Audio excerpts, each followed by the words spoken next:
오늘 요한복음 강의 잠시 멈추고요. 그리스도의 그 십자가의 죽음을 좀 나누고자 합니다. 십자가는 궁극적으로 우리를 향한 하나님의 사랑을 보여준 사건입니다. 그가 우리를 얼마나 원하시는지를 다른 어떤 것보다 거침없이 드러나는 역사가 바로 십자가라는 거죠.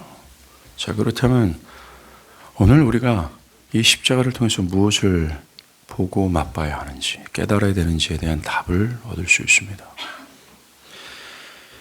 이사야서 53장에서 그리스도의 십자가를 이렇게 예언을 하면서 멸시, 버림받으심, 저주, 고난, 질고, 죽음과 상함 등 이 세상의 모든 고통과 수치스러움을 표현하는 단어들을 다 동원하여 십자가의 죽음이 어떠할지를 예고했습니다.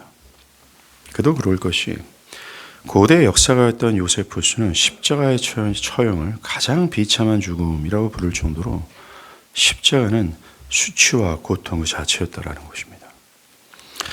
로마의 철학자 키게로는 품위 있는 로마 시민에게 십자가에 대해 언급조차 하지 말 것을 요청했습니다. 십자가는 품위 있는 사람들의 귀에 들려지기에는 너무나 수치스러운 주제였기 때문입니다. 유대인들도 신명기 21장 22절 23절의 말씀처럼 십자가 처형을 가장 끔찍하고 저주스러운 처형으로 간주했습니다. 나무에 달린 자는 하나님께 저주를 받았습니다. 라고요. 십자가의 죽음은 인간의 상상을 넘어선 고통이었습니다. 너무나 참혹하고 저주스러워서 이 십자가를 예견했던 이사야도요. 사람들이 그 현장을 볼 수 없어서 모두 고개를 돌릴 정도로 끔찍했다라고 말했습니다. 이 십자가 처형은 페르시아인들이 만들었지만 로마인이 완성했고 로마인은 십자가형을 노예나 가난한 사람들, 최악의 반역죄를 저지른 가장 경멸받을 사람들을 위한 가장 고통스러운 처형으로 사용했습니다. 역사를 통틀어서 십자가의 처형은 가장 끔찍한 처형의 방식이었습니다. 십자가 처형은 죄수들을 발가벗기고 그들의 손과 발에 약 15cm에서 20cm의 못을 박아 십자가의 형틀에 매달아 놓는 것으로 시작을 합니다. 십자가의 고통은 서서히 흐르는 출혈과 함께 질식을 통한 길고 고통스러운 죽음을 맞이하는 데 있어요. 십자가에 달린 사형수들은 폐가 늘어진 팔에 눌려서 숨을 쉬려면 못 박힌 손과 발의 힘을 지탱하여 압박을 받고 있는 폐를 자유롭게 해야 하는데 그때 이루 말할 수 없는 고통을 느끼고 식은땀과 함께 온몸에는 경련이 일어납니다. 숨을 쉬려고 안간힘을 숨을 쓸수록 고통은 가중되게 되겠어요. 그래서 이 고통을 견디지 못하는 죄수들 중 어떤 사람들은 자신의 허파의 공기를 빼내서 죽음을 앞당기기 위해 십자가에서 갑자기 자신의 모든 힘을 확 빼버리는 겁니다. 십자가형은 은밀히 이루어지는 것이 아니라 공개적이었고 특별히 공개적인 장소에서 벌어졌습니다. 오늘날 같으면 성신여대 입구에 피투성이에 발가벗긴 죄수를 십자가에 매다는 그런 형식이었다라는 거죠. 사형수들은 뜨거운 태양 아래서 땀과 피를 흘리며 여러 날 지속되는 고통으로 대소변을 자제하지 못해서 십자가 아래는 죄수들의 땀과 피와 대소변으로 더러웠습니다. 시간이 지나면서 고기를 먹는 맹금류가 죄수들의 몸을 뜯어먹고 누나를 파먹는 일들이 빈곤했습니다. 그리고 군중들은 십자가 주변으로 와서 십자가에 걸린 죄수들을 조롱하고 저주했습니다. 그리고 죄수들은 자신의 남아있는 힘으로 그들을 맞대어 욕하고 원망하는 말을 토해냈습니다. 죄수가 죽고 나면 이 사형수들을 관대하게 장사 지내는 것이 아니라 그 시체가 썩어 팔다리가 뚝뚝 떨어지면 동네 개들이 그 뼈들을 씹어 먹고 심지어 개들이 시체의 손이나 발을 장난감으로 삼아 집으로 가져가는 일들도 있었습니다.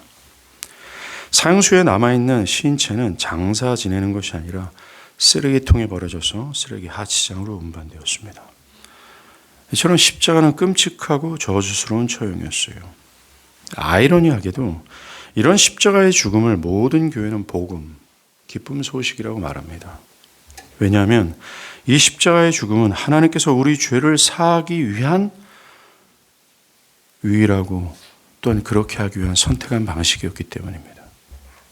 이것으로 우리의 죄가 하나님의 아들이신 그리스도께서 이렇게 죽어야 할 정도로 심각했다라는 것, 어려운 문제였다라는 것을 알 수 있습니다. 우리의 죄가 얼마나 심각하고 큰 문제고 어려운 문제인지 하나님의 아들이신 하나님께서 이렇게 죽어야 할 정도로 심각했고 어려운 문제였다라는 것입니다. 하나님의 아들이신 하나님이 이 땅에 오셔서 우리와 같은 삶을 사시다가 우리의 죄를 짊어지시고 죽어야 할 정도로 죄의 문제는 그 누구도 해결할 수 없고 오직 그리스도의 죽음을 요구할 정도로 심각하고 막중한 문제였다라는 뜻이었습니다. 또 이 죄의 문제는 결코 인류가 해결할 수 없는 문제였기에 오직 그리스도만이 죽음으로 해결할 수 있는 문제였다라는 것. 그리고 인류가 직면한 가장 심각하고 큰 문제가 바로 죄라는 사실을 알려준다는 겁니다. 어떤 사람들은 모든 인류가 당면한 가장 큰 문제는 현재 중동에서 벌어지는 전쟁이다라고 말합니다. 예, 그것은 심각한 문제입니다. 또 어떤 사람들은 에너지 문제이고 경제 문제라고 말합니다. 또 어떤 사람들은 질병이다, 사회적 문제라고 말합니다. 또 어떤 사람들은 인간성을 회복해야 되는 문제이고 정서와 심리의 문제라고까지 말하는 사람들이 있습니다. 이렇게 많은 사람들은 현재 모든 인류가 직면해 있는 난제는 이런저런 문제라고 말합니다. 이 문제를 해결하면 우리를 지상 낙원으로 이끌 수 있다라고 말합니다. 그런데 이렇게 말하는 사람들이 알지 못하는 것이 있습니다. 그것은 이 모든 고통과 죽음, 인류들이 직면해 있는 수많은 모든 문제들이 왜 발생했는가? 그들은 알지 못한다라는 겁니다. 그 모든 고통의 원인이 무엇인지를 알지 못합니다. 죽음, 전쟁, 에너지의 문제, 식량의 문제 등 인류가 당면한 모든 문제들의 원인은 단 하나의 사건에서 기원했습니다. 하나의 뿌리에서 나왔다라는 겁니다. 그게 뭡니까? 창세기 3장에서 등장한 하나님을 반역한 죄에 있어요.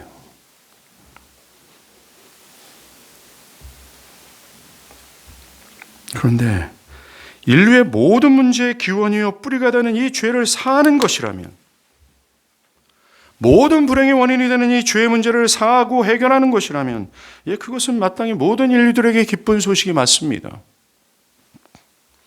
암을 퇴치하는 약을 개발했다고 해도 단지 암을 물리칠 뿐 죽음이나 굶주림이나 사회 불평등과 같은 사람들의 산적된 문제는 해결할 수 없습니다. 그런데 이 모든 당면한 문제를, 모든 저주에서 나오는 모든 고통을 해결할 수 있는 치료약이 있다면 이건 최고의 소식입니다. 그게 바로 그리스도의 십자가의 죽음이에요. 주님의 십자가의 죽음은 인류가 할 수 없는, 인류가 당면해 있는 모든 문제의 원인이 되는 죄를 해결하는 것이었기 때문입니다. 그러하기에 십자가를 최고의 복음, 지상 최고의 기쁨이라 해도 과언이 아닙니다. 여기서 질문이 생기죠. 그렇다면 그리스도의 죽음이 왜 우리의 죄를 사하는 것이 되는가? 그 한 분의 죽음이 왜 우리의 모든 죄를 해결할 수 있는 것인가라는 겁니다. 그것은 주님의 죽음이 대속적인 죽음이었기 때문에 그래요. 성경은 처음부터 끝까지 죄에 대한 형벌을 죽음이라고 말합니다. 그러하기에 우리는 죄를 지으면 죽어야 합니다. 피 흘림이 없이는 죄사함이 없다라는 말씀이 이 뜻입니다. 죄를 지은 인간은 그것에 상하는 죄값을 지불해야 되는데 그 죄값이 죽음이라는 거죠. 그런데 하나님께서 우리에게 죽음의 값을 요구한 것이 아니라, 우리에게 죄값을 친히 요구한 것이 아니라 그 아들의 죽음 안에서 그것 죄값을 충족받았다라는 거예요. 즉 우리 대신 그리스도께서 우리가 받아야 될 죽음과 형벌을 대신 받아 죽으셨다라는 겁니다. 하나님께서는 죄인된 우리에게 당신의 진노와 형벌과 심판을 부으신 것이 아니라, 우리를 향해서 그렇게 쏟아부으신 것이 아니라 우리가 받아야 될 모든 진노와 형벌을 아들 예수께 퍼부으셨다라는 겁니다. 우리가 받아야 될 모든 것을 그리스도께서 대신 받아 죽으셨다라는 거죠. 이러한 주님의 죽음을 대속적 죽음, 대리적 죽음이라고 말합니다. 죽어야 할 우리를 위해 대신 죽으신 주님의 죽음이 자신에게는 아무 유익이 없이 오로지 우리의 유익을 위해 우리를 대신해서 죽었다라는 거예요. 바울이 이러한 대속적 죽음을 우리가 읽은 본문에서 말하는 겁니다. 그리스도께서 우리를 위하여 저주를 받은 바 되사 율법의 저주에서 우리를 속량하셨다라고 말합니다. 하나님은 구약에서부터 이미 이 아들의 대속적 죽음을 여러 부분을 통해서 예견하셨어요. 아담이 타락한 직후에 발가벗음으로 말미암아 하나님께 나아가지 못할 때 하나님은 바로 그때였습니다. 짐승을 잡아 죽임으로 짐승의 가죽을 벗겨 아담의 수치를 가려 아담이 하나님 앞에 설 수 있도록 하셨어요. 이게 굉장한 예견이었다라는 겁니다. 그리고 아벨의 제사를 통해서도 이 대속의 죽음을 예견하셨습니다. 여러 가지가 있는데 가장 확실한 예견은 바로 속죄 제사였어요. 이스라엘은 1년에 딱 한 번 죄를 속하는 속죄일이 있었습니다. 이 속죄일에는 2마리의 흠없는 염소가 준비됩니다. 첫 번째 염소는 속죄 제물이었어요. 대제사장은 제단 위에서 백성들의 죄를 대신하여 양을 잡아 죽입니다. 이 속죄 염소는 죄로 인해 죽어야 될 이스라엘 백성이에요. 이스라엘의 백성들의 모든 죄를 짊어진 이스라엘 백성들의 죄가 되는 것입니다. 그래서 하나님은 죄를 범한 이스라엘 백성들을 멸하는 것이 아니라 그들의 죄를 짊어진 이 염소를 대신 죽임으로 말미암아 그들을 향했던 형벌과 또는 심판을 그 염소의 죽음을 통해서 충족을 받으시는 거죠. 그 결과 죄된 이스라엘 향한 하나님의 진노는 무마되고 그들을 향한 하나님의 진노는 사라지는 겁니다. 두 번째 준비되는 염소는 아사셀 염소예요. 대제사장은 이 아사셀 염소에게 안수합니다. 안수했다라는 것은 이스라엘의 모든 죄들을 이 염소에게 다 옮긴다라는 겁니다. 사람들의 죄가 속죄 이 아사셀 염소에게 다 옮겨요. 바로 그때 이 염소가 흠없는 염소가 되는 것이 아니라 이스라엘 백성들의 죄를 다 뒤집어 쓴 죄덩어리가 되는 겁니다. 이스라엘 모든 죄의 죄덩어리가 된 이 아사셀 염소는 하나님의 영광이 깃든 이스라엘 진영 밖, 저주가 있는 무인지경의 광야로 내몰게 되는 거죠. 즉 하나님의 영광 밖에 저주가 있는 곳으로 내몰림을 당하는 이 아사셀 염소는 저주를 받는다는 뜻입니다. 죄를 전가받은 아사셀 염소는 죄된 이스라엘이 되어서 하나님과 함께 하지 못하는 저주를 대신 받는 겁니다. 그것으로 인해 염소에게 죄를 전가한 이스라엘은 죄에서 자유함을 받고 저주에서 자유함을 받게 된다는 거죠. 이 속죄 제사는 첫 번째, 인류가 하나님을 반역한 죽어마땅한 죄인으로서 그들이 형벌을 피할 수 없는 상태에 있음을 알려줍니다. 그리고 그들이 구원받기 위해서는 속죄 제물이 형벌을 대신 감당해야 된다는 것을 증거하고 그 속죄 제물의 희생과 대속의 죽음을 통해서 죄인들은 하나님께 용서를 받을 수 있음을 전달하고 있어요. 속죄 제사는 대속을 통해 속죄의 절대적인 필요성을 보여준 겁니다. 여러분들, 이 속죄 제사와 속죄 제사에서 희생되는 이 2마리의 염소가 누구를 예표합니까? 그리스도예요. 그리스도의 죽음이라는 것입니다. 하나님은 당신의 아들 그리스도에게 속죄 염소와 아사셀 염소처럼 그를 믿었고 앞으로 믿을 모든 당신의 백성들의 죄를 다 옮기는 거예요. 그리고 죄를 옮김받은 당신의 그리스도를 당신의 아들로 보이지 아니하시고 죄로 여기시며 그 죄를 향했던 하나님의 진노, 억눌렸던 당신의 분노를 한순간에 쏟아봤습니다. 그게 바로 십자가였어요. 하나님께서는 우리가 받아야 될 모든 형벌과 죽음을 우리에게 부으신 것이 아니라 우리의 죄를 짊어진 아들에게 퍼부으셨습니다. 이러한 그의 대속의 죽음으로 우리를 향한 하나님의 진노와 저주와 형벌이 완전히 해소된 겁니다.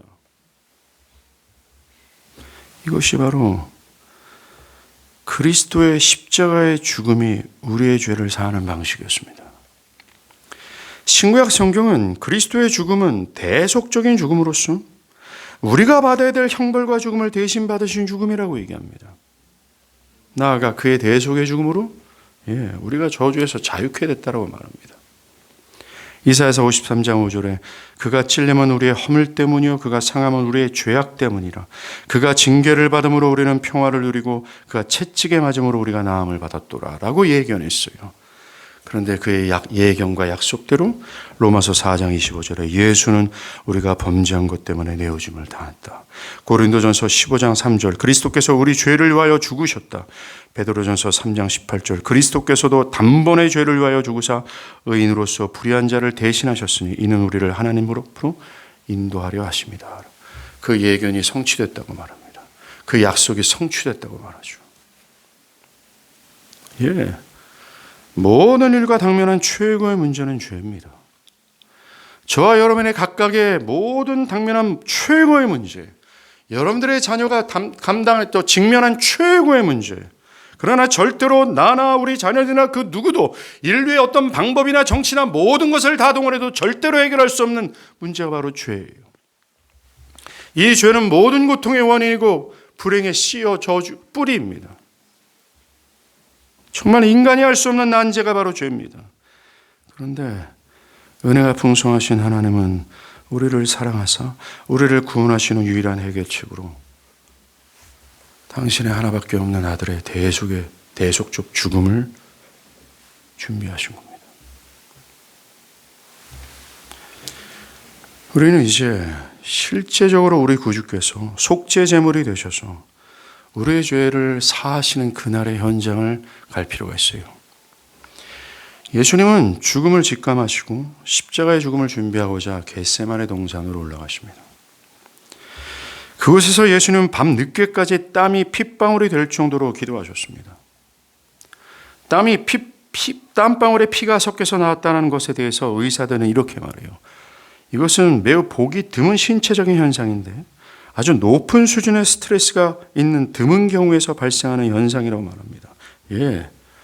주님은 겟세마네 동산에서 자신이 어떠한 죽음을 맞이해야 되는지에 대해서 직감했고 그 죽음이 얼마나 수치스럽고 고통스러운지를 아셨기에 번민했다라는 겁니다. 완전 하나님이자 완전 인간이 되신 주님은 당신의 죽음을 두려워했던 것이고 번민할 정도로 중한 일임을 알고 계셨다라는 겁니다. 기도하시던 예수님은 자신을 배신한 가룟 유다가 몰고 온 유대 병정들에 의해서 체포를 당하십니다. 체포되신 주님은 한밤중에 대제사장집에 모여있던 당대 최고의 기득권들이 몰려있는 그곳에 가서 신문을 받으십니다. 그들이 예수님을 신문하는 목표는 그를 십자가에서 죽이는 그것이었어요. 예수님은 거짓 증인들의 증언 속에서 거짓 재판을 받으셨고 끝내는 눈이 가려진 상태에서 심한 구타를 당하십니다. 밤새도록 수치와 조롱을 당하신 예수님은 다음 날이죠. 로마 총독 빌라도의 집으로 들어가십니다. 결국 거기서 발가벗겨짐을 당하고 채찍질을 당하십니다. 로마의 채찍질은 너무나 고통스러워서 죄인들이 십자가의 처형을 받기 전에 죽는 일이 허다했습니다.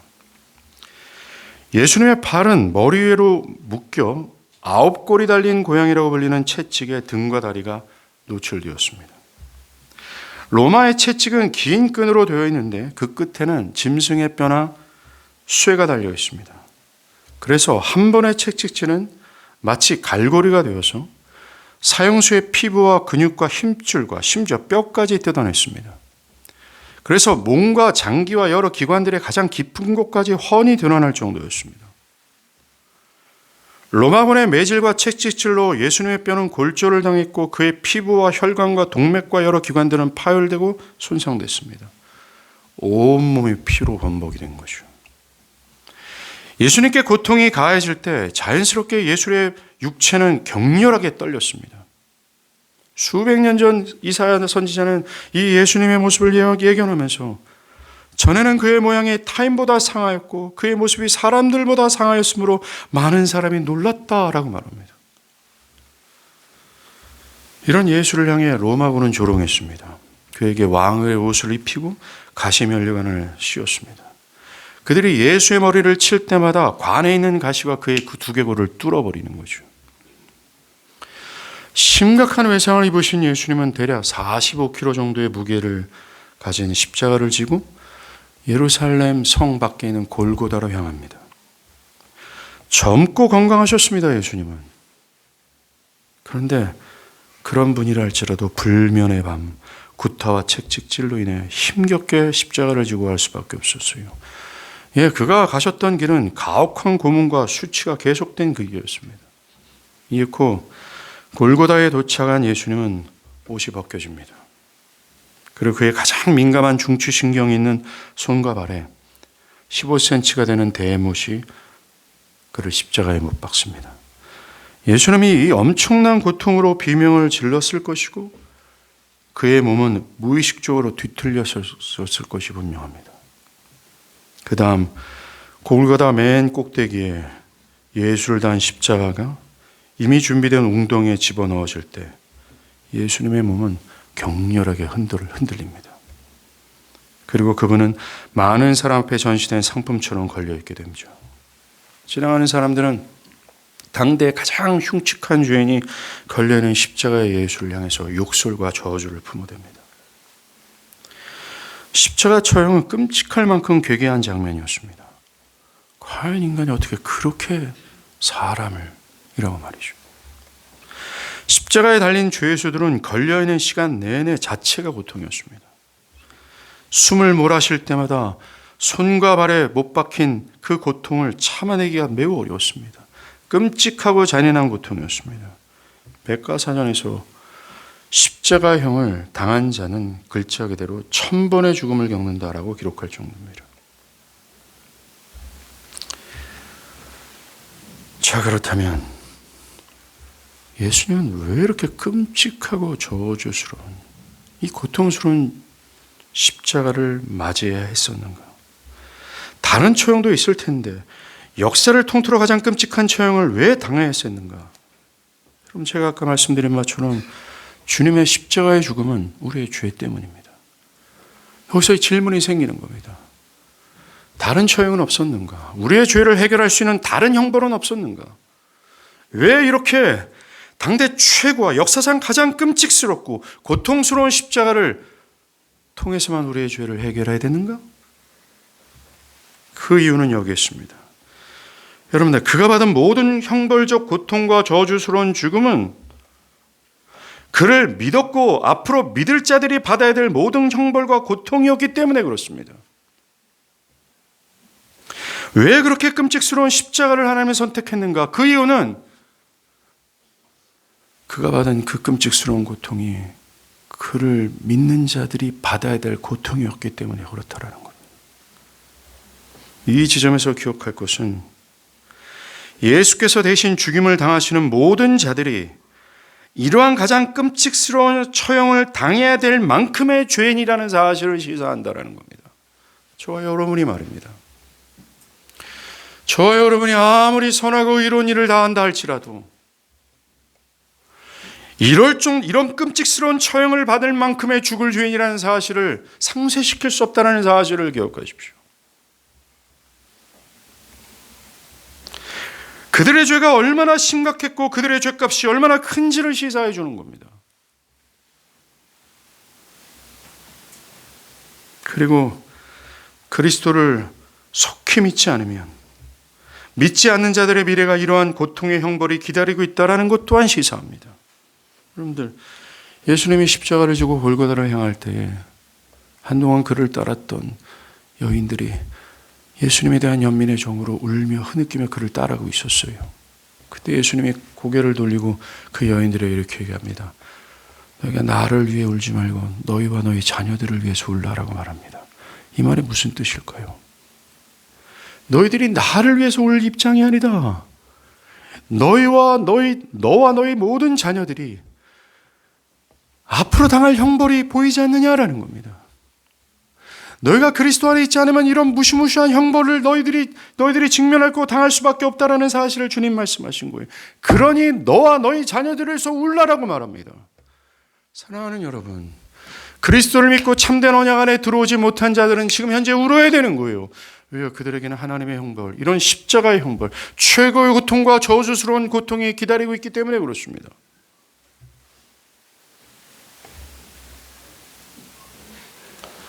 (2000년) 전 십자가의 예수는 하나님의 아들이 아니라 하나님을 반역한 저와 여러분이었고, 허물과 죄로 죽은 자들이었고, 하나님을 반역하여 하나님께 불순종한 하나님의 백성들이 되셨습니다. 예수는 살인자의 추함, 창녀의 추함, 위계범의 추함, 성폭력자의 추함, 중상모략자의 추함, 그리고 저와 여러분의 과거와 현재와 미래의 모든 죄와 모든 추함이 한순간 예수께 다 집중된 거예요. 그가 그것을 짊어지는 순간 그리스도는 더 이상 하나님의 사랑이 아니라 죄의 화신이었고 추잡함의 전형이었습니다. 그리고 하나님의 진노를 받아 마땅한 죄덩어리가 된 겁니다. 이렇게 죄가 그리스도께 집중된 후에 하나님은 죄를 향한 당신의 태도를 거침없이 보이신 겁니다. 하나님이 죄를 얼마나 혐오하시고 극렬히 미워하시는지, 하나님이 얼마나 죄를 분노하시고 역겨워하시는지, 구약 성경에서 가끔씩 그렇게 계시하셨던 하나님의 그 모든 죄에 대한 태도가 어떠한지를 거침없이 여시고 그 죄를 향한 하나님의 진노와 형벌과 심판을 단 하나도 남김없이 그 예수께 쏟아본 거죠. 그래서 예수께 퍼부어질 때 역사상 유례없는 고통을 그리스도께서 당할 수밖에 없다라는 겁니다. 그리스도께서 당했던 그 거침없는 고통, 이루 말할 수 없는 고통은 바로 우리를 향한 것이었어요. 하나님의 죄를 향한 태도였다라는 겁니다. 예수가 대신 받은 겁니다. 여러분들, 예수님께서 십자가에서 계실 때 제9시 오후 3시입니다. 오후 3시 가장 태양이 장렬한 그 순간 갑자기 세상에 어둠이 찾아옵니다. 앞을 보지 못한 어둠이었어요. 바로 그때입니다. 예수님께서 소리치지 않은 그리스도께서, 정말 털 깎는 자 앞에 있던 양처럼 입을 다물고 있던 예수께서 갑자기 소리칩니다. 엘리 엘리 라마 사박다니, 나의 하나님 어찌하여 나를 버리셨습니까? 최고의 고통이 그리스도께 몰려온 겁니다. 이 고통이 뭔지 아십니까? 이 어둠이 상징하는 것은 하나님 아버지께서 아들 예수께 고개를 돌리셨다는 겁니다. 하나님의 얼굴을 그에게 보이지 않은 저주를 내리셨다는 거예요. 그 고통을 참지 못한 그리스도, 그 하나님의 얼굴과 하나님과 함께 하심이 그의 최고의 복락이었고, 그의 그 저주는 하나님의 얼굴을 보지 못하는 것이었어요. 여러분들, 이스라엘 백성들의 죄를 짊어진 아사셀 염소가 하나님의 영광이 깃든 진영에서 쫓겨나 무인징역의 광야에서 떨어져 나가는 것을 저주라고 말하지 않았습니까? 그 순간 예수는 아사셀 염소가 된 거예요.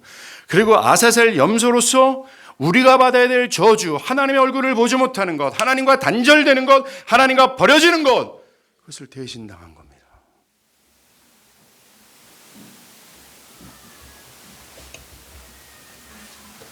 그리고 주님은 마지막에 한마디 외쳐요. 다 이루었다 라고요 하고 숨을 거두십니다. 여러분, 다 이루었다라는 것은 그리스도께서 하늘의 모든 영광을 버리고 이 땅에 오셔서 죽기까지 완수해야 될 하나님의 사명을 다 이루었다는 뜻입니다. 하나도 남김없이 말이요. 여러분들, 그가 해야 될 사명이 무엇입니까?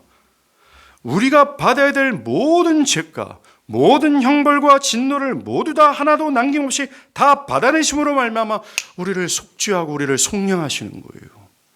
세상에서 허랑방탕하게 살아가 영원한 형벌 아래 있을 수밖에 없는 우리를 그 세상에서 죽음의 값을 지불해서 끌어내어 하나님의 것으로 삼는 것, 그가 했던 사명이 그거였습니다.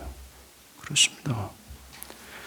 지금 십자가에서 예수님은 우리를 속량하시는 그분의 구속의 계획이 태초전부터 하나님께서 꿈꾸셨던 그 계획, 그리고 창세기 3장서부터 계시되었던 수많은 약속의 약속을 내가 이 죽음으로 말미암아 다 성취했다라고 소리 지른 겁니다. 창세기 3장 15절에서 최초의 약속이 이미 완벽하게 성취되었다라는 선언이에요. 그렇습니다. 이 아들의 죽음으로 속죄가 완벽하게 성취했다라는 겁니다. 그래서 그를 믿는 자들을 향한 죄의 형벌은 단 하나도 남겨있지 않습니다. 믿는 자를 향한 죽음이나 고통이나 하나도 남아있지 않습니다. 왜요? 우리를 대신해서 주님이 우리가 받아야 될 모든 죄에 대한 대가를 다 대신 다 받으셨기 때문에 그렇습니다. 더 이상 죄를 해결해야 될 어떤 의무도 해야 할 일도 없습니다. 구원을 얻기 위해 율법의 저주 아래는 우리가 율법에 대한 완전히 순종할 필요조차도 없어졌습니다. 왜요? 주님께서 믿는 자를 대신해서 구원에 필요한 율법의 완전한 순종을 죽기까지 대신 다 충족시켰기 때문입니다. 이 십자가의 죽음은 역사상 우리의 속죄가 완벽하고도 완전하게 완성되었음을 선언합니다. 여러분들, 우리의 속죄의 근거는 우리에게 있지 않아요. 단 일도 없습니다. 여러분의 기도도, 여러분의 종교적인 수고도, 여러분의 잘남도, 여러분들의 신앙적인 진지한 태도도 없어요. 왁스처럼 재우십시오. 여러분들이 구원받을 수 있는 유일한 근거는 딱 하나일 뿐입니다. 그리스도의 십자가였어요. 오로지 그것뿐입니다. 그래서 사도 바울이 뭐라 그래요? 우리가 자랑할 수 없나니 오직 그리스도의 속죄함밖에 없다라고 말합니다. 다 그분 때문입니다. 다 오직 그분 때문입니다. 이 십자가로 그를 믿는 자들의 죄는 속함을 받아요. 용서함을 받습니다. 성경은 하늘에 기록된 모든 자들의 믿는 자들의 죄가 다 말소되었다, 클린업되었다라고 말합니다. 그를 믿는 자는 죄에서 완전히 자유케 됩니다. 믿는 자는 현재나 미래의 죄로 인해 자신에게 형벌이 있지 않을까 염려할 필요가 없습니다. 지옥의 형벌 앞에서 자유한 자들입니다. 그들에게는 율법의 정죄도 힘을 잃습니다. 오직 믿는 자를 향하는 것은 하나님의 언약적 사랑일 뿐입니다. 무역, 끊임없는 사랑, 멈추지 않는 사랑, 조건이 붙지 않는 사랑, 일방적이고 전적이고 고갈되지 않은 사랑과 용서가 부어질 뿐입니다. 믿는 자를 향해서 오직 그것뿐입니다. 왜요? 그가 십자가에서 다 이루셨기 때문에 그렇습니다. 그가 십자가에서 대속적 죽음을 감당했기 때문입니다. 그가 대리적으로 그들을 향했던 모든 율법의 정죄와 형벌과 심판과 죽음을 다 해냈기 때문입니다. 그들에게 남아있는 건 하나예요. 오직 사랑뿐입니다. 오직 사랑뿐입니다. 이게 신구약 성경 전체가, 아니 성령 하나님께서 미치도록 우리에게 귓가에 쟁쟁하게 울려주고 싶어하는 메시지예요. 우리는 그것을 추호도 믿지 않습니다. 이 사실을 믿지 않습니다. 우리는 다시 율법 아래로 들어가 내가 이 모양 이 꼴에 있는데 하나님께서 나를 과연 사랑할까?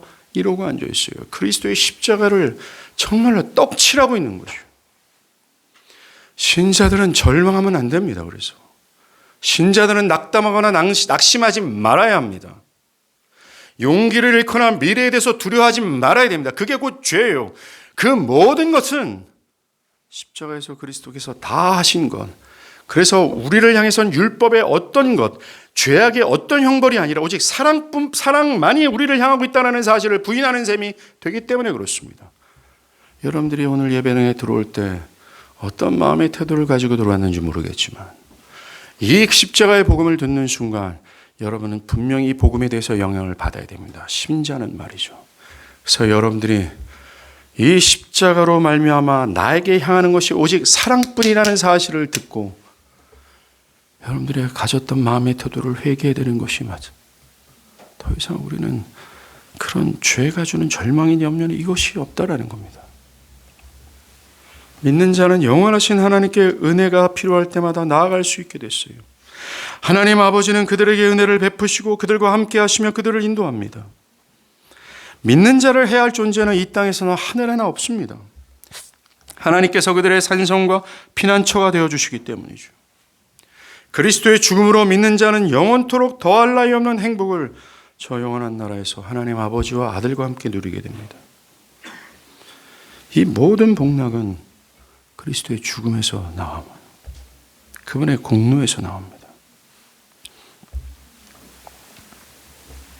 우리가 십자가를 보며 생각해야 될 두 번째는 죄에 대한 하나님 아버지의 태도가 어떠한지를 알아야 한다는 겁니다. 여러분, 태초의 아담이 큰 복락과 풍성함을 누리지 않았습니까?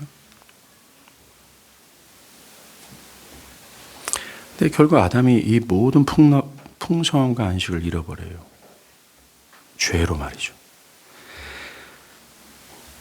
그런데 여러 가지의 죄로 말미암아 이것이 없어졌습니까? 아닙니다. 단 한 가지의 죄로 이 모든 것을 일순간에 잃어버렸어요. 이것이 죄를 향한 하나님 아버지의 태도입니다. 죽음의 죄도 단 한 가지의 죄도 용납할 수 없는 거룩한 분이라는 거죠. 십자가는 이런 죄에 대한 하나님의 태도가 어떠한지를 밝힌 겁니다. 기필코 심판하셔야 되며 죄를 얼마나 혐오하시고 미워하시는지를 알려주는 거죠. 그러하게 믿는 자는 이 십자가 앞에서 죄를 감추거나 죄를 방관할 수 없습니다. 잠언 14장 9절에서 미련한 자는 죄를 심상히 여긴다라고 했습니다. 즉 별 문제로 여기지 않는다. 대수롭지 않게 여긴다라는 뜻이죠. 이 악함을 버리길 바랍니다. 그리고 아직 그리스도를 믿고 따르지 않고 있는 분들이 있다면 이 십자가를 보면서 여러분들의 미래를 걱정하십시오. 그리스도 안에 있지 않는 자녀를 둔 부모님들이라면 이 사실을 염두하고 슬피 울며 하나님의 은혜를 구해야 됩니다. 하루빨리 그리스도를 믿어 이 죄에서 벗어나야 되기 때문에 그렇죠. 그리고 현재 그리스도를 믿고 따르는 분들이 있다면 이 십자가의 죽음 앞에서 여러분들의 죄를 어떻게 해야 되는지, 어떠한 삶을 살아야 하는지를 결정하길 바랍니다. 마지막으로 우리가 생각할 것은 십자가는 우리를 향한 하나님의 사랑이 어떠한지를 보여준 역사예요. 여러분들이 교회를 다니면서 하나님의 사랑 많이들 이야기합니다. 그런데 말입니다. 우리를 향한 하나님의 사랑을 설명할 길은 오직 여기에 있어요. 다르게 말하면 이 십자가에 나타난 하나님의 사랑을 알지 못한다면 하나님의 사랑은 알지 못합니다. 사도들이 십자가를 진술할 때마다 항상 하나님의 사랑을 언급한 이유가 이것 때문입니다. 십자가는 우리를 향한 하나님의 사랑을 보여준 역사입니다. 여러분, 예수님은 강압에 못 이겨 하신 것이 아니라 십자가를 자발적으로 주셨습니다. 예수님은 그런 고난을 받을 만한 죄가 없었습니다. 유대인들은 그가 죄가 많아서 그러한 고난을 당한다라고 했지만 사도 베드로는 그는 죄를 범한 적도 없고 한결의 죄도 없다라고 말했습니다. 즉 예수님은 죄 때문에 형벌받은 것이 아닙니다. 또 예수님이 힘이 없어서 로마군에게 고난과 죽임을 당한 것이 아니었습니다. 예수님은 그렇게 당장이라도 하늘의 모든 군대를 풀어서 그들을 일순간에 잠재울 수 있는 분이었어요. 그런 어마어마한 권위와 권능과 힘을 지녔음에도 불구하고 그는 스스로가 자원하여 그런 저주스러운 고통과 죽음을 당하신 겁니다. 이유는 하나예요. 우리를 사랑하셨기 때문입니다. 오늘 우리가 읽은 본문도 그렇고 사도들은 매번마다 그리스도의 죽음을 표현할 때마다 우리를 사랑하사라고 말합니다. 정말 주님은 우리를 사랑하는 사랑의 마음을 품고 그 엄청난 거짓 증언들, 부당한 대우들, 부당한 고통과 부당한 처벌과 끔찍스럽고 저주스러운 그 모든 것들을 한마디 원망도 없이 버텨내셨습니다.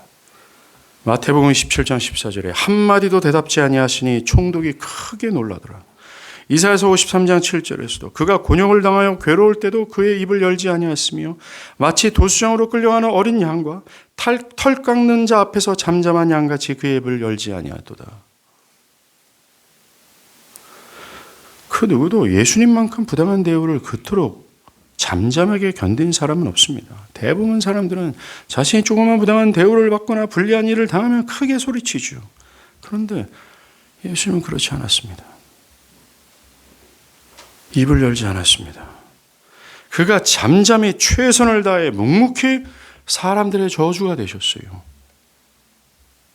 왜 그러셨을까요? 사랑입니다. 이거 외에는 설명이 없습니다. 주님께서 수많은 조롱과 고통을 감수하며 십자가를 지고 가실 때 그분을 붙들고 있었던 건 하나입니다. 우리를 속죄하려고 하는 그분의 사랑이라는 거죠. 그리고 성경이 충격적으로 우리에게 알려주는 것은 그리스도를 이러한 고통과 죽음으로 내몬 당사자가 하나님 아버지라고 말합니다. 이사야서 53장 10절에 여호와께서 그에게 상함을 받게 하시기를 원하사 질고를 당하게 하셨다라고 기록합니다. 하나님은 아들의 죽음을 계획하셨고 아들의 이 계획을 친히 성취하셨습니다. 그 이유는 우리를 속죄할 수 있는 유일한 길이 아들의 죽음밖에 없었기 때문에 그래요. 어떻게 의인이 아닌 죄인을 위해 자신의 하나밖에 없는 아들을 그 끔찍스러운 죽음으로 내몰을 수 있을까? 성경은 말합니다. 요한일서 4장 10절 사랑은 여기 있으니 우리가 하나님을 사랑한 것이 아니요 오직 하나님이 우리를 사랑하사 우리 죄를 위하여 화목제로 그 아들을 보내셨다라고 말합니다. 요한복음 3장 16절에 세상을 사랑하사 독생자를 내어주셨다라고 말합니다. 여러분, 하나님 아버지와 그의 아들이 죽음보다 강한 사랑이 아니었으면 십자가는 있을 수 없었습니다. 그에 따라 속죄는 불가능했다라는 거죠. 우리가 받은 모든 속죄와 속량과 우리가 하나님의 변함없는 언약적 사랑 안에 둘 수 있었던 것, 그리고 그 크신 하나님의 우리의 아버지가 되셔서 필요할 때마다 그 은혜의 보좌 앞에로 나아가 우리의 모든 것을 토해내어 하나님의 도우심을 얻을 수 있는 모든 근거는 더할 나위 없는 사랑이 있어요. 십자가의 죽음은 하나님 아버지와 우리 주 예수 그리스도의 사랑의 발사체입니다. 하나님이 이토록 우리를 사랑하신다. 우리 구주이시고 주인이신 예수께서 이토록 우리를 사랑하신다. 라는 증거입니다. 우리를 향한 하나님의 사랑의 깊이와 너비와 또 높이가 어떠한지를 한순간에 열어 제친 증거가 바로 십자가입니다. 더 이상 하나님은 보이실 것이 없습니다. 여러분들에게 어떠한 사랑으로 드려야 여러분들이 위로를 얻을 수 있겠습니까? 여러분들에게 어떤 사랑을 베풀어야 여러분들이 힘을 얻고 다시 한번 소생을 얻고 회복할 수 있겠습니까? 도대체 어떻게 해야 됩니까? 하나님 아버지께서 여러분들에게 보인 이 사랑 말고 또 어떤 것이 필요합니까? 무엇을 하고 또 어떤 사랑을 베풀어야 여러분들이 하나님께로 돌이킬 수 있고 여러분들의 마음의 심령의 회상함을 얻을 수 있겠습니까? 어떻게 해야 됩니까? 하나님은 모든 것을 다 하셨습니다. 모든 것을 다 보여주셨습니다. 우리를 얼마큼 사랑하시는지, 우리를 얼마큼 원하시는지 십자가를 통해서 다 보이셨습니다. 이 사랑을 절대로 외면하지 마십시오. 그리고 기억할 것이 마지막으로 있습니다. 그것은 십자가는 나의 현재의 삶과 무관하지 않다라는 겁니다. 이 십자가는 단지 교리가 아닙니다. 복음의 진술 정도가 아닙니다. 주님의 십자가의 죽음은 단지 우리의 죄를 속하는 것으로 결코 끝나는 것이 아닙니다. 십자가는 여러분의 지금의 현실과 매우 밀접한 관계가 있습니다. 십자가는 지금 나 자신이 어떠한 사랑을 입었고 또 어떠한 사랑 가운데 있는지를 알려줍니다. 지금의 현실이 막막하고 고통스러운 분들이 있습니까? 십자가를 보십시오. 이것은 여러분을 향한 하나님의 사랑이 어떠한지를 보여줍니다. 여러분들이 어떠한 사랑을 받았고 여러분들이 어떠한 사랑 가운데 있는지를, 그리고 하나님께서 현재를 살아가는 여러분들을 향한 태도가 어떠한지를 보여준 거예요. 여러분들, 하나님께서는 모든 인류가 절대로 해결할 수 없는 최고의 난제, 커다란 문제, 불가능해 보이는 심각한 문제, 이 죄의 문제를 어떻게 해결하셨습니까? 자신의 아들의 죽음을 통하면서까지 해결하셔서 우리를 건지셨습니다. 그것도 의인이 아닌 상태에 있었던 우리가 아닌 죄인의 상태에 있었음에도 불구하고 하나님은 이 난제를 당신의 아들을 내어주시면서 우리의 모든 것을 해결하셨어요. 그렇게까지 하신 하나님께서 지금 여러분이 겪고 있는 삶의 문제, 내면의 문제, 모든 갈등의 문제를 방관하실 거예요? 성경을 그토록 모르겠습니까? 이 죄의 가장 심각하고 가장 난해하고 인류로서는 도저히 풀 수 없는 이 엄청난 문제를 아들을 내어주시면서까지 우리를 사랑하사 그 문제를 해결했다면 여러분들의 현재의 삶의 직면에 있는 모든 문제들, 갈등들, 나는 해결하지 못하는 내 심령의 모든 문제를 하나님이 방관하실까요? 그런 하나님이라고 십자가는 그렇게 말하지 않습니다. 그렇게까지 우리를 사랑하신 하나님이 사랑하는 여러분의 고통과 고민과 시름을 관망하실까요? 하나님은 결코 우리를 관망하지 않습니다. 죄를 관망치 아니하시는 하나님은 여러분의 크고 작은 문제를 무관심하지 않습니다. 그래서 바울은 로마서 8장 32절에 자기 아들을 아끼지 아니하시고 우리 모든 사람을 위하여 내어주신 이가 어찌 그 아들과 함께 모든 것을 우리에게 주지 않겠느냐라고 말합니다. 그 죄의 문제를 해결하신 주님께서 우리의 삶의 모든 문제를 관망하시겠느냐, 그것을 해결하지 않겠느냐 라고 말하는 겁니다. 여러분들, 십자가를 믿는 사람들은 이 십자가를 삶에 투영하고 이 십자가에서 내려진 하나님의 사랑이 자기의 삶에 흘러간다는 사실 또한 믿어야 합니다.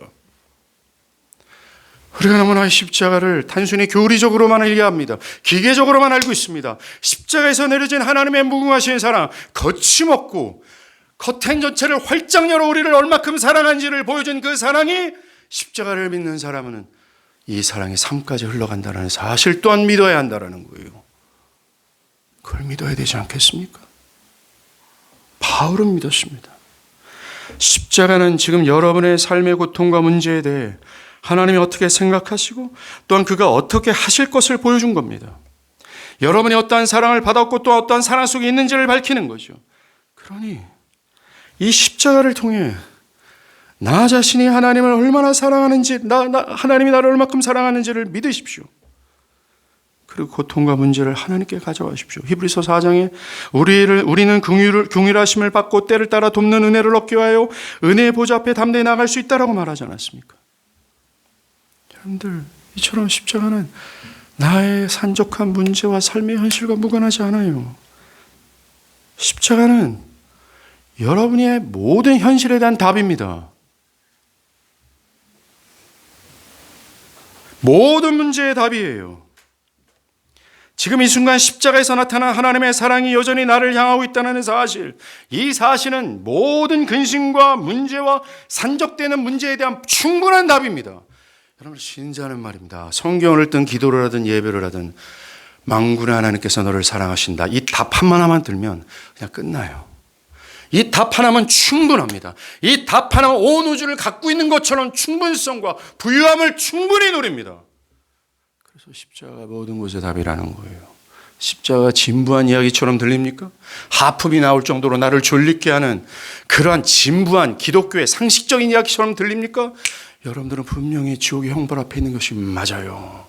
십자가를 흥분하지 못하고 십자가를 통해서 죄의 두려움을 직면하지 못하고 십자가를 통해서 어마어마한 하나님의 사랑을 느끼지 못한다면, 그것이 나를 지루하게 만들 정도라면 분명히 여러분들은 지옥의 형벌 앞에 있는 자가 맞습니다.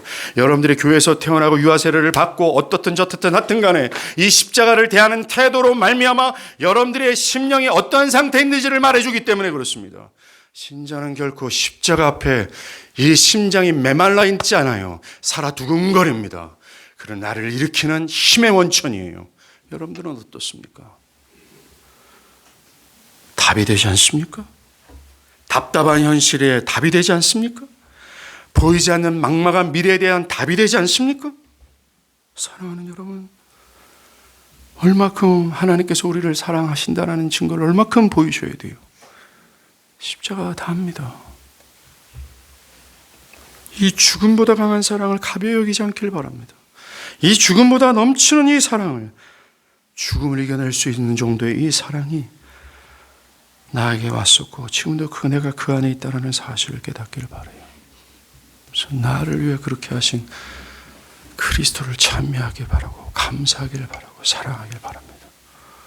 기도하시겠습니다.